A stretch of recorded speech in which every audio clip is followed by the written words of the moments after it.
এক গরিব যুবতী চাকরির সাক্ষাৎকার দিতে গিয়েছিল, যেখানে এক কোটিপতি ব্যবসায়ী তাকে বলল, তুমি আমার স্ত্রী হয়ে যাও। তারপর যা ঘটল সেটা এক অবিশ্বাস্য সত্য ঘটনা দিল্লির, যা ভাগ্যের অদ্ভুত খেলা এবং ভালোবাসার অপ্রত্যাশিত পথ দেখিয়ে দিয়েছে, যেখানে দারিদ্র্য থেকে ধনাঢ্য জীবনে উত্তরণের মাঝে লুকিয়েছিল গভীর আবেগের এক অদৃশ্য সেতু। দিল্লির ওল্ড দিল্লির প্রাচীন বস্তিতে প্রত্যেক সকালের শুরু সর্বদা বিভিন্ন শব্দের মাধ্যমে হতো। কোথাও হ্যান্ডপাম্প চালানোর শব্দ, কোথাও শিশুদের বিদ্যালয়ে যাওয়ার তৈরি এবং কোথাও চুল্লি থেকে উঠে আসা ধোঁয়া। এই সব শব্দের মধ্যখানে রিয়া সিং সেই দিন অত্যন্ত তাড়াহুড়োয় উঠে পড়েছিল। সে রাত্রিটা সঠিকভাবে ঘুমাতে পারেনি, কারণ তার মা লতা সিংয়ের কাশির ধাক্কা বারবার তাকে জাগিয়ে তুলত। ওষুধের বোতল ফাঁকা হয়ে গিয়েছিল এবং অর্থও নিঃশেষ হয়ে পড়েছিল। চা তৈরির সময়ে সে তার মাকে বলল যে আজকের সাক্ষাৎকার যদি ভালোভাবে চলে যায়, তাহলে সন্ধ্যায় ওষুধ কিনে নিয়ে আসব, নিশ্চিত। লতা হালকা হেসে মাথা দোলাল, কিন্তু তাদের দৃষ্টিতে উদ্বেগ স্পষ্টভাবে ফুটে উঠেছিল। শুধু নিজেকে সংযত রাখো বেটি, শহর তো বিশাল। রিয়া তার ফোল্ডার তুলে নিল। তাতে তার স্নাতক ডিগ্রি, মার্কশিট এবং কয়েকটা পুরনো সার্টিফিকেট ছিল। তার সমস্ত কষ্ট সেই পাতলা ফোল্ডারে আবদ্ধ ছিল। সে ঘর থেকে বেরিয়ে পড়ল তো আকাশ পরিষ্কার ছিল, কিন্তু তার মনের ভিতরে অস্থিরতা পরিপূর্ণ ছিল। অনেকগুলো বাস পরিবর্তন করে করে সে কনট প্লেস এক্সটেনশনে পৌঁছে গেল। প্রশস্ত রাস্তাগুলো, বিশাল বিশাল শপিং মল এবং ঝলমলে ভবনগুলো দেখে তার মনে হল যেন সে একটা ভিন্ন শহরে চলে এসেছে। সামনে গুপ্তা গ্রুপের প্রধান কার্যালয় ছিল। কাঁচের লম্বা ভবন, প্রবেশদ্বারে নিরাপত্তাকর্মী এবং অভ্যন্তরে আসা যাওয়া আনুষ্ঠানিক পোশাকে মানুষ। সাক্ষাৎকারের জন্য আগে থেকেই লম্বা শাড়ি পরে গিয়েছিল। সে নীরবে বসে পড়ল। সময় কেটে যেতে লাগল। মধ্যাহ্ন হল, তারপর সন্ধ্যা আসতে শুরু করল। অনেকগুলো প্রত্যাশী ভিতরে প্রবেশ করল এবং বাইরে বেরিয়ে এলো। তার পালা প্রায় এসে পড়েছিল, যখন রিসেপশন থেকে ঘোষণা করা হল এইচআরকে অকস্মাৎ একটা মিটিংয়ে যেতে হয়েছে। অবশিষ্ট সাক্ষাৎকারগুলো কাল অনুষ্ঠিত হবে। মানুষেরা বিরক্তি প্রকাশ করে চলে যেতে লাগল। রিয়া কিছু সময় সেখানে বসে রইল। তার কাছে বাসের ভাড়া অবশিষ্ট ছিল। কিন্তু যদি সে আজকের মতো ঘরে ফিরে যায়, তো কাল আসার অর্থ থাকবে না। সে স্থির করল যে মালিকের সাথে সোজাসুজি কথা বলবে। সন্ধ্যা নেমে এলো। কার্যালয় প্রায় শূন্য হয়ে গিয়েছিল। নিরাপত্তাকর্মী তাকে বারবার বাইরে যাওয়ার জন্য বলল, কিন্তু সে প্রবেশদ্বারের নিকট দাঁড়িয়ে রইল। তখন মেঘ ঘনিয়ে এলো এবং প্রচণ্ড বর্ষণ শুরু হলো। মানুষেরা ছাদের নিচে আশ্রয় নিল, কিন্তু সেখানে স্থান সীমিত ছিল, তাই রিয়া ভিজতে থাকল। সে তার ফোল্ডারকে দুপাট্টায় মুড়িয়ে নিল। কিছু সময় পর সে সাহস সঞ্চয় করে নিরাপত্তাকর্মীকে বলল, ভাইয়া, মালিকের সাথে একবার দেখা করিয়ে দাও, শুধু 2 মিনিট। নিরাপত্তাকর্মী বিরক্ত হয়ে উত্তর দিল, সাহেব চলে গিয়েছেন, কাল এসো। রিয়া আসতে বলল, কালো ওষুধ থাকবে না ঘরে। নিরাপত্তাকর্মী লক্ষ্য করল না। তখন একটা কালো বিলাসবহুল গাড়ি ভিতরে প্রবেশ করল। নিরাপত্তাকর্মী তৎক্ষণাৎ উঠে দাঁড়াল এবং প্রবেশদ্বার খুলে দিল। গাড়ি পড়ছে থামল। চালক নেমে এলো এবং পিছনের দরজা খুলে দিল। প্রায় 30 বছর বয়সের একটা পুরুষ বাইরে এলো। সাদা শার্ট, নির্বিকার মুখ এবং ক্লান্ত অভিব্যক্তি। এই ছিল রাহুল গুপ্তা। রিয়া বিনা চিন্তায় তার সামনে গিয়ে বলল, স্যার, দয়া করে, আমি সকাল থেকে অপেক্ষায় আছি। সাক্ষাৎকার বাকি রয়ে গেল। আমার চাকরি অত্যন্ত প্রয়োজনীয়। রাহুল থেমে গেল। সে নিরাপত্তাকর্মীকে ভিতরে যাওয়ার জন্য বলল এবং তারপর রিয়াকে প্রশ্ন করল, নাম? রিয়া সিং। যোগ্যতা? বিএ গ্রেড, প্রথম বিভাগ। আগে কোথাও চাকরি করেছ? না, প্রথম চাকরি। প্রয়োজন, মা অসুস্থ। সে কিছু সেকেন্ড তার দিকে তাকিয়ে রইল। সম্ভবত তার চোখে সত্যতা অনুসন্ধান করছিল। তারপর সে অপ্রত্যাশিত কথা বলল, তুমি আমার সাথে বিবাহ করো। রিয়াকে মনে হলো সে ভুল শুনছে। স্যার, আমি ঠাট্টা করছি না। সে সাধারণ স্বরে বলল, 1 বছরের বিবাহ, বিনিময়ে তোমার মায়ের চিকিৎসা, থাকার স্থান এবং অর্থ। বর্ষণের শব্দ আরও প্রবল হল। রিয়ার মনের মধ্যে অনেকগুলো প্রশ্ন একসাথে জাগল। সে প্রশ্ন করল, আমি কেন? রাহুল নির্বিকার স্বরে বলল, কারণ তুমি আমার স্ত্রীর মতো দেখতে। সে আর নেই। পরিবার চায় আমি অগ্রসর হই, কিন্তু আমি কাউকে আমার জীবনে প্রবেশ করাতে চাই না। শুধু একটা চুক্তি প্রয়োজন। রিয়া নীরব হয়ে গেল। তার কাছে এটি সব অবাস্তবিক লাগছিল, কিন্তু মায়ের মুখ মনে পড়তেই চিন্তাভাবনা পরিবর্তিত হতে শুরু করল। তার কাছে সত্যিই কোনো উপায় ছিল না। সে আসতে বলল, একটা শর্ত রয়েছে, আমার মাকে কখনো সত্যতা জানানো যাবে না। রাহুল মাথা দোলাল, ঠিক আছে। কিছু সেকেন্ড পর সে প্রশ্ন করল, ভেবে নাও, বাধ্যতায় সিদ্ধান্ত গ্রহণ করো না। রিয়া একটা গভীর নিঃশ্বাস নিল। বাধ্যতায় সিদ্ধান্ত নিচ্ছে। সে গাড়িতে উঠে বসল। পথভর সে জানালা দিয়ে বাইরে তাকিয়ে রইল। শহরের আলোগুলো অস্পষ্ট লাগছিল। সে চাকরি অনুসন্ধানে এসেছিল, কিন্তু এখন বিবাহ করতে চলেছে একটা এমন পুরুষের সাথে যাকে সে জানে না। গাড়ি প্রায় অর্ধ ঘণ্টা পর কনাট প্লেস এক্সটেনশনের একটা নিস্তব্ধ এবং অত্যন্ত ব্যয়বহুল এলাকায় গিয়ে থামল। রিয়া কাঁচ দিয়ে বাইরে তাকালো তো সামনে একটা বিশাল সাদা বাংলো ছিল, যার বাইরে লম্বা প্রবেশদ্বার এবং সিকিউরিটি ক্যামেরা স্থাপিত ছিল। প্রবেশদ্বারের নিকট স্থাপিত নেম প্লেটে সোনালি হরফে লেখা ছিল গুপ্তা ভিলা।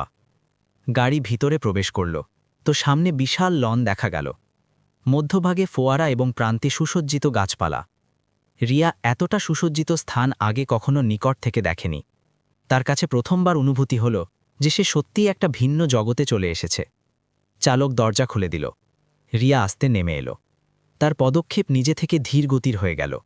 সে অভ্যন্তরে প্রবেশের আগে এক মুহূর্তের জন্য থেমে গেল, যেন নিজেকে নিশ্চিত করছে যে এখন পিছিয়ে যাওয়া সহজ হবে না। রাহুল সাধারণ স্বরে বলল, এসো। তারা দুজন অভ্যন্তরে পৌঁছে গেল। বিশাল হলে হালকা আলোকসজ্জা ছিল এবং দেয়ালে বিশাল চিত্রকর্ম স্থাপিত ছিল। কয়েকটা পরিচারক পরিচারিকা এদিক ওদিক কাজ করছিল, কিন্তু যেই তারা রাহুলকে দেখল, সব থেমে দাঁড়িয়ে গেল। তাদের দৃষ্টি তৎক্ষণাৎ রিয়ার ওপর আটকে গেল। হলের মধ্যভাগে সোফায় উপবিষ্ট একটা বয়স্ক মহিলা চশমা নামিয়ে রাহুলকে দেখল। তাদের মুখ কঠোর ছিল, কিন্তু চোখে তীক্ষ্ণতা ছিল। রাহুল, এটা কে? তারা সোজাসুজি প্রশ্ন করল। রাহুল বিনা দ্বিধায় উত্তর দিল, দাদি, এটা রিয়া। আমি এর সাথে বিবাহ করছি। ঘরে অকস্মাৎ নীরবতা ছড়িয়ে পড়ল। রিয়াকে মনে হলো যেন তার কানে শব্দ গুঞ্জরিত হচ্ছে। সে প্রত্যাশা করেছিল যে আগে আলোচনা হবে, বোঝানো হবে, কিন্তু এখানে তো সোজাসুজি ঘোষণা হয়ে গেল। দাদি লক্ষ্মীগুপ্তা উঠে দাঁড়ালো এবং তার নিকট এলো। তারা তাকে মাথা থেকে পা পর্যন্ত পর্যবেক্ষণ করল, যেন কিছু যাচাই করছে। তারপর প্রশ্ন করল, তোমার ঘরে কে রয়েছে? রিয়া আস্তে বলল, মা এবং আমি, বাবা নেই। দাদি কিছু সেকেন্ড নীরব রইল, তারপর বলল, এত দ্রুত সিদ্ধান্ত? রাহুল নির্বিকার স্বরে বলল, হ্যাঁ। তারা গভীর নিঃশ্বাস নিল এবং পরিচারককে বলল, উপরের কক্ষ প্রস্তুত করিয়ে দাও। বিবাহ ঘরেই অনুষ্ঠিত হবে, বাইরে কাউকে সংবাদ দেওয়া যাবে না। এটা শুনে রিয়া বুঝতে পারল যে তাকে গ্রহণ তো করা হয়েছে, কিন্তু প্রশ্নগুলো শেষ হয়নি। তাকে উপরে একটা বিশাল কক্ষে থাকানো হলো। কক্ষে নতুন ওয়ার্ডরোব, পরিষ্কার বিছানা এবং কয়েকটা নতুন পোশাক রাখা ছিল। পরিচারিকা বলল যে সকালে পার্লারের লোক আসবে। রিয়া বিস্মিত হয়েছিল। এটি সব আগে থেকে তৈরি ছিল। কক্ষে একা হয়েই সে মাকে টেলিফোন করল। মা, চাকরি পেয়ে গিয়েছে, থাকার স্থানও প্রদান করেছে কোম্পানি, কয়েকটা দিন এখানে থাকতে হবে। মায়ের স্বরে স্বস্তি ছিল। ঈশ্বর তাদের কল্যাণ করুক। রিয়ার চোখ জলে ভরে উঠল, কিন্তু সে নিজেকে নিয়ন্ত্রণ করল। পরের দিন ঘরে উত্তেজনা ছিল। পুরোহিত এলো, ফুল সাজানো হলো এবং সন্ধ্যা পর্যন্ত সরলভাবে বিবাহ সম্পন্ন হয়ে গেল। লাল পোশাকে উপবিষ্ট রিয়াকে সবকিছু স্বপ্নের মতো লাগছিল। রাহুল সমস্ত সময়ে নির্বিকার রইল, যেন কোনো কর্তব্য পালন করছে। সাত ফেরা হলো, সিঁদুর পূরণ করা হলো এবং সবকিছু সমাপ্ত হয়ে গেল, বিনা উচ্চশব্দ, বিনা অতিথিদের। রাত্রে কক্ষে প্রবেশ করতেই রাহুল স্পষ্টভাবে বলল, ভয় পেও না, এটা শুধু নামের বিবাহ। তোমাকে কোনো বিষয়ে বাধ্য করা হবে না। 1 বছর পর আমরা বিচ্ছিন্ন হয়ে যাব। রিয়া আস্তে প্রশ্ন করল, এবং ততক্ষণ শুধু এই ঘরের বধূ হয়ে থাকতে হবে। সে উত্তর দিল। সে ঘুরে যেতে শুরু করল, তারপর থেমে বলল, ঘরে একটা কক্ষ সর্বদা বন্ধ থাকে, তাকে খুলো না। পরের দিন থেকে নতুন জীবনধারা শুরু হলো। সকালে নাস্তার টেবিলে দাদি, রাহুল এবং রিয়া উপবিষ্ট হল, কিন্তু আলাপচারিতা কম হল। পরিচারকেরা তাকে ম্যাডাম বলত, কিন্তু ঘনিষ্ঠতা ছিল না। সে রান্নাঘরে সহায়তা করতে চাইল তো প্রত্যাখ্যান করা হলো। সন্ধ্যায় কয়েকটা আত্মীয় এলো। আলাপচারিতার সময়ে একটা মহিলা আসতে বলল, যুবতী তো সাধারণ পরিবারের মনে হচ্ছে। দ্বিতীয়টা প্রশ্ন করল, এত দ্রুত বিবাহ কিভাবে স্থির হল? রিয়া নীরব রইল। তখন রাহুল স্পষ্ট স্বরে বলল, এটা আমার সিদ্ধান্ত এবং এটাই পর্যাপ্ত। ঘরে নীরবতা ছড়িয়ে পড়ল। রিয়া প্রথমবার অনুভব করল যে সে ভালোই দূরত্ব বজায় রেখেছে, কিন্তু সে তাকে অপমানিত হওয়ার জন্য একা ছেড়ে দেয় না। রাত্রে সে তার কক্ষে উপবিষ্ট হয়ে চিন্তা করতে থাকল, এই ঘর তাকে গ্রহণ করার প্রচেষ্টা করছে, কিন্তু সম্পূর্ণভাবে না, এবং সে নিজেও এখানে থাকার অভ্যাস করে তুলতে চায় না, কারণ তাকে চলে যেতে হবে। বিবাহের পর কয়েকটা দিন এমনই অতিবাহিত হল। গুপ্তাবিলার প্রত্যেক দিন প্রায় একই ধরনের হতো। সকালে নাস্তার টেবিলে আনুষ্ঠানিক আলোচনা, মধ্যাহ্নের নীরবতা এবং রাত্রে বিলম্বে ফেরা রাহুল। রিয়াকে ধীরে ধীরে বোঝা যেতে লাগল যে এই ঘরে তার জন্য কোনো নির্ধারিত দায়িত্ব নেই। সে বধূ ছিল, কিন্তু কেউ তাকে কিছু করার জন্য বলেনি। পরিচারকেরা তাদের কাজে নিমগ্ন থাকত। রান্নাঘরে রাঁধুনি আগে থেকে উপস্থিত ছিল, এবং দাদির দৈনন্দিন রুটিন বছরের পর বছর একই ছিল। খালি উপবিষ্ট থাকা তার কাছে সর্বদা কঠিন মনে হতো। তৃতীয় দিনে সে রান্নাঘরের সামগ্রীগুলো সুব্যবস্থিত করিয়ে নিল। চতুর্থ দিনে স্টোররুমের পুরনো তালিকা সংশোধন করে দিল।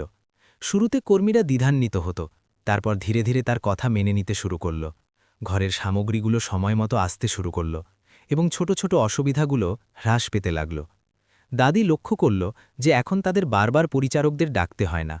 এক মধ্যাহ্নে সে উপরের লবিতে বিচরণ করছিল।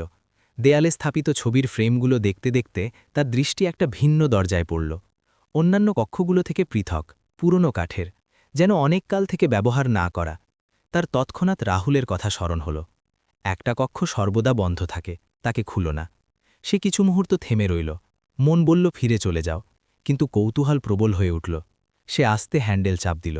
দরজা হালকাভাবে খুলে গেল। কক্ষের অভ্যন্তরে হালকা সুবাস ছিল, যেন কেউ সামগ্রীগুলো অত্যন্ত যত্ন করে রেখেছে। দেয়ালে একই যুবতীর ছবিগুলো ছিল, বিভিন্ন অনুষ্ঠানের। রিয়া কয়েকটা পদক্ষেপ এগিয়ে একটা ফ্রেমের সামনে থেমে গেল। সেই যুবতীর মুখ তার সাথে অত্যন্ত মিলে যায়, সেই দৃষ্টি, সেই হাস্য। টেবিলে স্থাপিত ফ্রেমে বিবাহের ছবি ছিল, রাহুল এবং সেই যুবতী একসাথে দাঁড়িয়ে, হাসতে হাসতে। নিচে নাম লেখা ছিল প্রিয়া গুপ্তা। রিয়া বুঝতে পারল এটা তার মৃত স্ত্রীর কক্ষ। আমি নিষেধ করেছিলাম। শব্দ শুনতেই সে চমকে ঘুরে দাঁড়াল। দরজায় রাহুল দাঁড়িয়েছিল, তার মুখে ক্রোধ কম এবং ক্লান্তি অধিক ছিল। দুঃখিত, দরজা খুলে গিয়েছিল, রিয়া অস্থির হয়ে বলল। রাহুল অভ্যন্তরে প্রবেশ করল। সে ছবিটাকে সোজা করে দিল এবং আস্তে বলল, এই কক্ষকে এমনই রাখতে চাইছিলাম। কিছু সময় দুজন নীরব রইল। তারপর রিয়া সাহস সঞ্চয় করে প্রশ্ন করল, আপনি আমার সাথে বিবাহ করেছেন কারণ আমি এনার মতো দেখতে? রাহুল জানালার নিকট গিয়ে দাঁড়াল। 2 বছর পূর্বে দুর্ঘটনা ঘটেছিল, তারপর ঘর পরিবর্তিত হয়ে গেল, এবং আমিও। দাদি চাইতো আমি অগ্রসর হই, কিন্তু আমি প্রস্তুত ছিলাম না। তোমাকে দেখলাম তো মনে হলো প্রশ্নগুলো সমাপ্ত হয়ে যাবে, অর্থাৎ আমি উত্তর, সম্পর্ক না। রিয়া সোজাসুজি বলল। রাহুল নীরব রইল। উত্তর সেটাই ছিল। রিয়া গভীর নিঃশ্বাস নিল।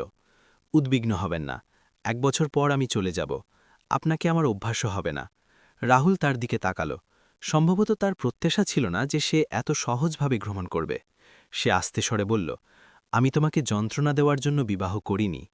রিয়া কিছু বলল না এবং কক্ষ থেকে বাইরে চলে গেল। সেই দিনের পর সে আচরণ পরিবর্তন করে নিল। এখন সে রাহুলের সাথে শুধু প্রয়োজনীয় কথা বলত। আগে যেখানে হালকা আলাপ হয়ে যেত, এখন সেটাও বন্ধ হয়ে গেল। সে ঘরের কাজগুলো সামলাত, দাদির পরিচর্যা করত, কিন্তু নিজেকে দূরে রাখত। সন্ধ্যায় দাদি তাকে ডেকে বলল, পরিচারকেরা বলছে ঘর এখন পূর্বের থেকে সুব্যবস্থিত। শুধু খালি ছিলাম তো পর্যবেক্ষণ করলাম, রিয়া উত্তর দিল। দাদি প্রথমবার মনোযোগ সহকারে তার দিকে তাকাল। ঘর সামলানো শিখছ, এটা শুনে তার অদ্ভুত লাগল। সে জানত এই ঘর তার নয়, তবু সে এটাকে নিজের মনে করে সংশোধন করছিল। ওদিকে আহুল তার কক্ষে উপবিষ্ট ছিল। সে ড্রয়ার থেকে প্রিয়ার পুরনো চুড়ি বের করে নিল এবং কিছু সময় তাকিয়ে রইল, তারপর ফিরিয়ে রাখল। প্রথমবার তার অনুভূতি হল যে যুবতীকে সে শুধু একটা আনুষ্ঠানিক উত্তর হিসাবে নিয়ে এসেছে, সে ঘরকে সত্যিই পরিবর্তিত করছে।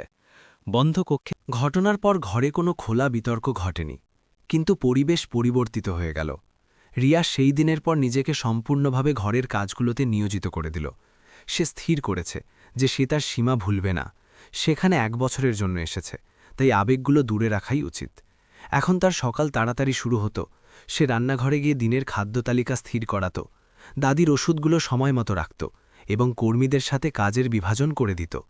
আগে যেখানে প্রত্যেক ছোট বিষয়ে পরিচারকেরা রাহুলের ম্যানেজারকে টেলিফোন করত, এখন সোজাসুজি রিয়াকে জিজ্ঞাসা করে নিত। ধীরে ধীরে ঘরের দৈনন্দিন রুটিন সহজবোধ্য হতে শুরু করল।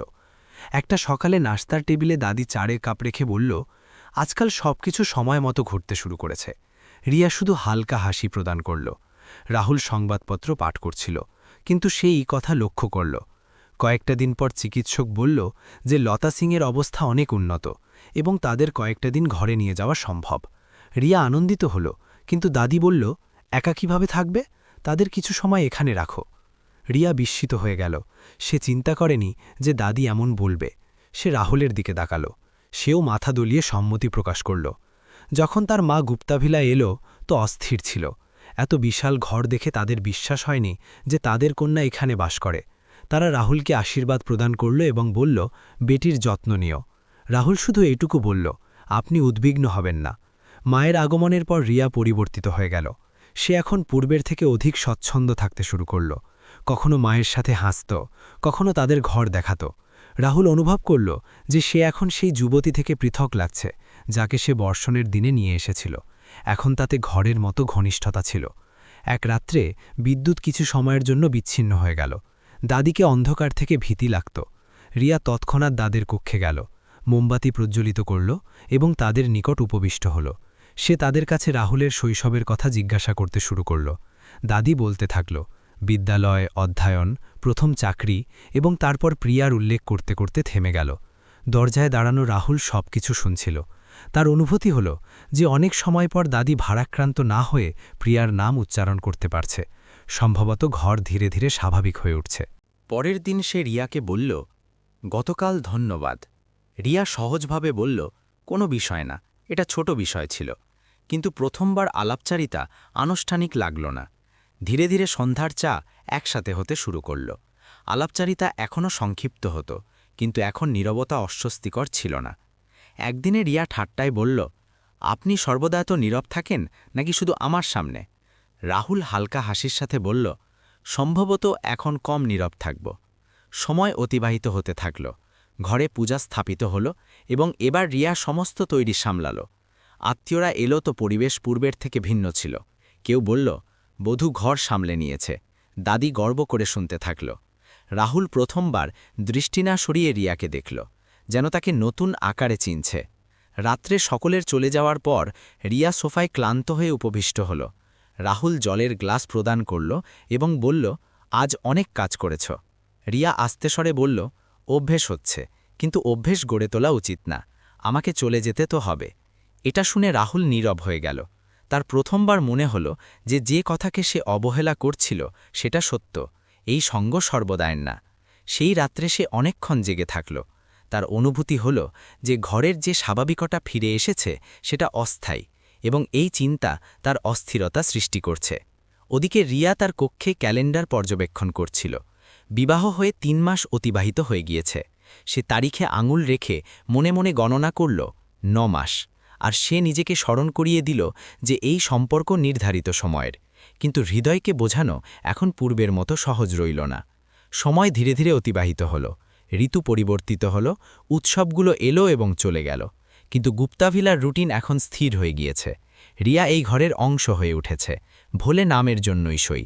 দাদি এখন প্রত্যেক কাজ তাকে জিজ্ঞাসা করে করত। কর্মীরা তার ছাড়া সিদ্ধান্ত গ্রহণ করত না এবং লতা সিং সম্পূর্ণ সুস্থ হয়েও কয়েকটা দিন আর থাকতে চাইত, কারণ তাদের এখানে শান্তি মিলত। কিন্তু ক্যালেন্ডারে একটা তারিখ দুজনকেই প্রত্যেক দিন দেখা যেত, বিবাহের বার্ষিকী, সেই দিন যখন তাদের ১ বছর পূর্ণ হতে যাচ্ছে। রিয়া স্থির করেছে যে সে প্রতিশ্রুতি পালন করবে। সে ধীরে ধীরে তার পুরনো পোশাকগুলো আলাদা করে রেখেছে এবং যে সামগ্রীগুলো সে এখান থেকে ব্যবহার করেছে তাদের সেখানে রেখে দিয়েছে। তার মনে হতো যেন সে তার উপস্থিতির চিহ্নগুলো মুছে ফেলছে। ওদিকে রাহুলকে পরিবর্তন অনুভব হতে শুরু করল।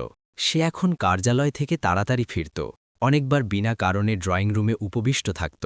তার বোঝা যাচ্ছে না যে সে কোন বিষয় থেকে এড়াতে চাইছে, সেই দিন থেকে বা সেই অনুভূতি থেকে যা ধীরে ধীরে বৃদ্ধি পাচ্ছে। একটা সন্ধ্যায় রিয়া বলল, মা এখন তার ঘরে ফিরে যেতে চায়। রাহুল মাথা দোলাল, আমি গাড়ি পাঠিয়ে দেব। রিয়া হালকা স্বরে বলল, ধন্যবাদ, আপনি যতটা করেছেন পর্যাপ্ত। তার শব্দগুলো সাধারণ ছিল, কিন্তু তাতে দূরত্ব ছিল। রাহুল প্রথমবার সেই দূরত্ব অনুভব করল। পরের দিন লতা সিং তার ঘরে চলে গেল।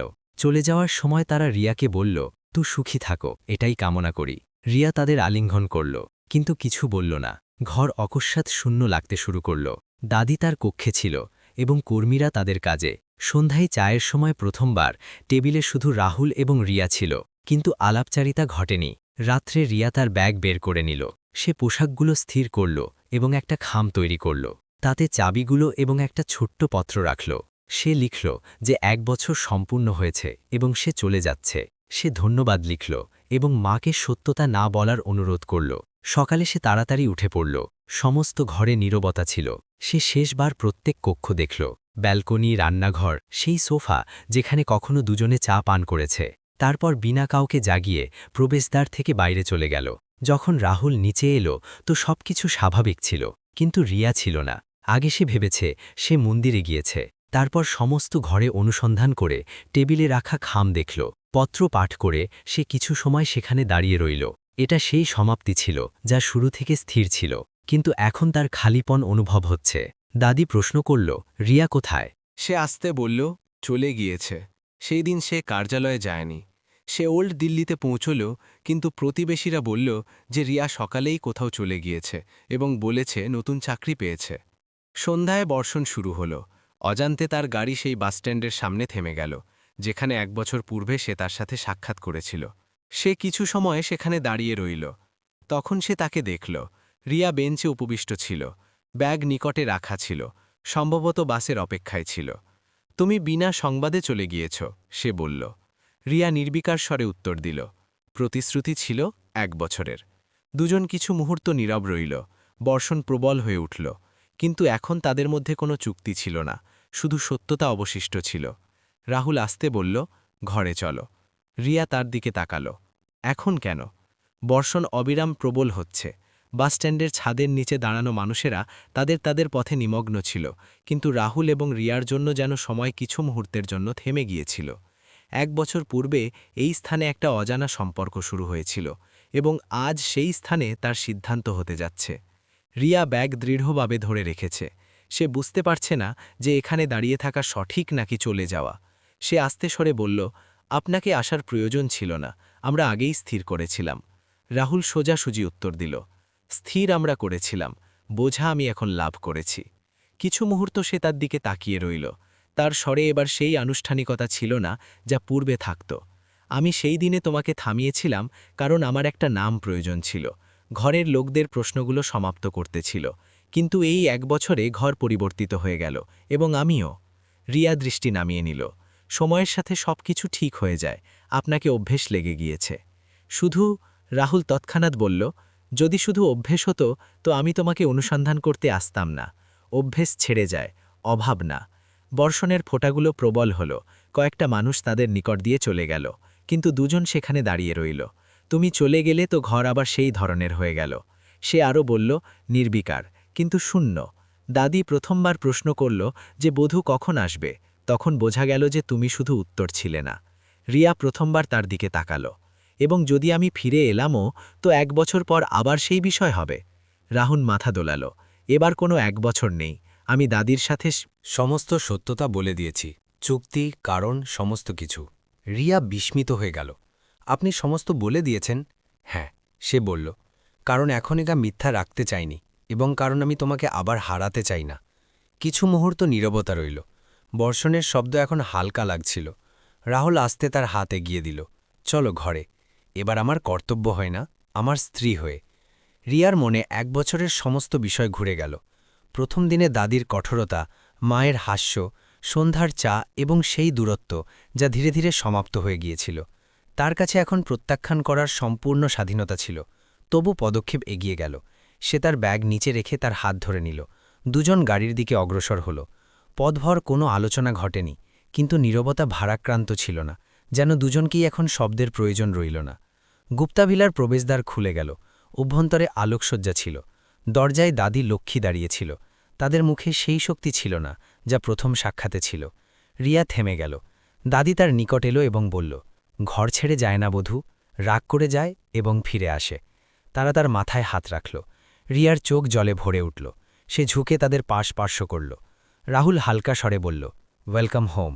ঘরের অভ্যন্তরে পদক্ষেপ রাখতেই তার অনুভূতি হল যে এখন সে অতিথি নয়। সে প্রথমবার তার ব্যাগ ওয়ার্ড্রোবে রেখে দিল, যেন সত্যি এখানে থাকতে এসেছে। রাহুল সেই কক্ষের সামনে থেমে গেল যা কখনো বন্ধ থাকত। সে দরজা খুলে দিল।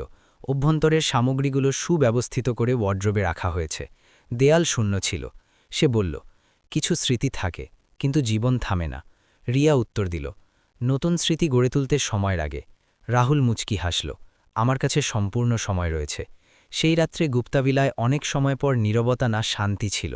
এখন এই সম্পর্ক 1 বছরের চুক্তি রইল না, এটা সর্বদার সঙ্গ হয়ে গিয়েছে। যদি এই গল্প আপনার হৃদয়কে স্পর্শ করে থাকে তো আমাদের চ্যানেল লাইক, সাবস্ক্রাইব এবং শেয়ার করুন। কমেন্টে আপনার এবং আপনার শহরের নাম লিখুন, যাতে আমাদের জানা যায় যে আমাদের গল্পগুলো কোথায় কোথায় হৃদয়গুলোকে স্পর্শ করছে। তারপর মিলব একটা নতুন আবেগপূর্ণ গল্পের সাথে।